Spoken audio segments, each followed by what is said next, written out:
Welcome to the Empower Ed Project. We booked this trip to the Bahamas, and as we were actually getting ready to go on this trip, the day before, I took our son, Cameron, he was 12 years old at the time, took him to his aunt and uncle's house and dropped him off and said, son, don't worry, mom and dad will be back in 1 week. And Cam was like, Dad, you guys go have a good time. And I'm thinking to myself, I get it. I know what it is, okay? Now, you know how your kids, they get with family and not around you, they start to get spoiled. He was looking forward to eating ice cream late at night and terrorizing their dog and just getting everything he wanted. So I was like, okay, but this is good. This is good. He recognizes that we need this time together to be able to, just continue growing our bond tighter and tighter and plan for what we were going to do as we continue to move forward with our marriage. So the next day, Malika and I, we take this trip, fly from Atlanta to the Bahamas. First 2 days were great. We had some time at the beach, some more fruity drinks, but they weren't blue this time, they were red. Some time at the pool, and really we're having a great time. Now on the third day that we were there, we decided that we were gonna go ahead and honor her wish. We were gonna go ahead and book an excursion where we were gonna go and tour the island, and along the way, we were gonna find these pigs that she wanted to swim with, take that picture, and have us a great time. So we wake up that morning. Get up early, 6:30 in the morning. We're all excited. Leave our room, we go have breakfast, eat our breakfast. I tell you, that was one of the best omelets I think I ever had in my life. Ate breakfast at 7:30. We were leaving and we were walking to the edge of the resort. A bus was supposed to pick us up at 8 o'clock. We get down there, we're the first couple there. We're excited. We're looking forward to this trip, and we're talking about, everything that we're gonna do. And when you're on vacation, especially an island vacation, you get people, everybody's excited. Everybody is happy. So we're talking to all the other couples coming up. Where are you from? How long have you been married or been together? How long are you gonna be here? What restaurants here you don't like? And, all of these things. So we were, getting conversation with more and more of the people as we waited for this bus to come pick us up. At 8:05, the bus comes, and it's 20 couples that get on this bus. 8:15, the bus stops by another resort, pick up some more couples. 8:30, we're at another resort, pick up some more couples. 8:45, we get to the marina. As we get to the marina, we have a decision to make. Now, there were 2 trips. One of them was to do a 8-hour trip or tour where you get to tour more of the island. It goes out a little bit further. You get to have multiple stops along the way. And then there was a 4-hour trip. On this 4-hour trip, you get 2 stops. You still get to go swim with the pigs. You still get to go to a nice place and have a snack, but it wasn't gonna be as long. So Malika and I, we were there talking. And as we were trying to figure out what we wanted to do, I already had it in my mind that I wanted to go back that afternoon and play golf at the resort. And she said, well, Ty, I want to go to the spa. So let's do the half-day trip. So we get our ticket, walk through to the area where you walk down this long pier. And on the right side is the full-day tour. On the left side is the half-day tour. We decide to make our way onto the boat. 9 o'clock, the boat takes off. We take off, everything seems fine. Weather's perfect. Temperature's just right. We could see some iguanas on the trees as we were starting to ride away from the marina. And I'm thinking this is gonna be just a phenomenal part of our vacation. At 9:08, my life changed forever. Watch this.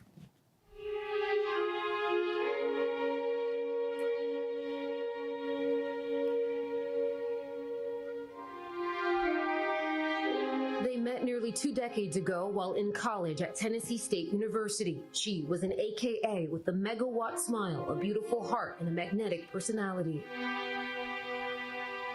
He, a Kappa, a humble guy, with the sweet soul who prided himself on his study habits.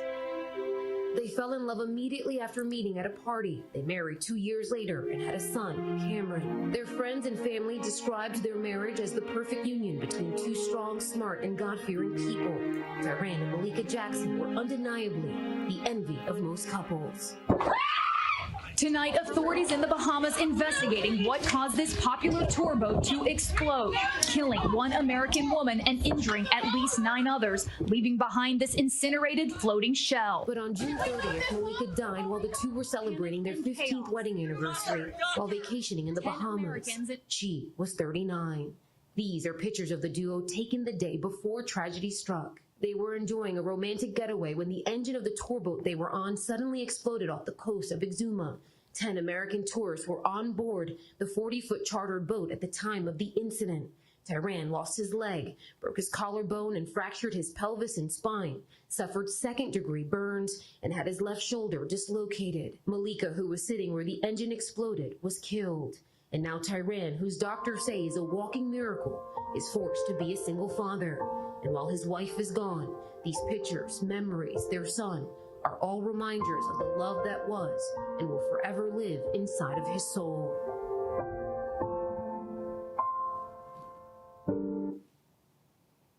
At 9:08, my life changed forever. At 9:08, I woke up face down on the surface of a burning boat. I woke up because literally I was on fire. My right leg was burning. As I raised my head up, I could see a second boat, and the passengers on that boat yelling to me, "Get off the boat, get off the boat." I'm thinking to myself, I got to get off this boat. I glanced down, and I could see my left ankle bone. So 6 hours after the accident, I found myself waking up in ICU. And as I'm waking up, there's a nurse in the room, and she sees that I'm starting to come to. So she goes out, and she goes gets the doctors. And after a couple minutes, 2 doctors come in the room. The first thing I asked them, "Has Malika gotten here yet? Is my wife here?" The 2 doctors look at each other confused. I'm thinking to myself, that's the most obvious question I could have asked them. They walk out the room, and I'm worried. But it's been 6 hours. That other doctor at the other clinic said that she would be here by now. So she's got to be here. After a couple minutes, the doctors come back in. They say, "Mr. Jackson, we hate to inform you, but your wife didn't make it." Now, look, I'm an eternal optimist. I'm a positive person. I'm thinking what he really meant was she hasn't made it here yet. There must have been a problem with the airplane that flew us from Exuma to Nassau and it had to go refuel or something. So she's still on her way, but she just hasn't made it here yet. No, Mr. Jackson, your wife died at that clinic. They didn't want to tell you that before they put you on this plane to fly you here. So here I am having to come to grips with the fact that while my wife and I are supposed to be celebrating the most momentous occasion of our life, that she's no longer here. This is not the way vacation was supposed to be. This was not the way we were supposed to celebrate our anniversary. I cry myself to sleep because I'm in shock and I'm in disbelief. And despite what pain I'm feeling physically, it's nothing compared to having to get that news that my best friend, the mother of my child, my partner, my rock, is no longer here. I wake up that next morning thinking that this was all a dream, that it was all a nightmare. But I realize it's not. I find myself having to do something I didn't want to do. I knew I had to do, but I really, really, really didn't want to do. You remember that 12-year-old boy who I dropped off with his aunt and uncle? I had to get on the phone. I had to call him and say, "Cam, I know you thought Mom and Dad were going to have a good time on vacation. But I got some bad news. Mom and Dad were in an accident, and Mom's never coming home again." "Dad, no! What are you talking about?" "Son,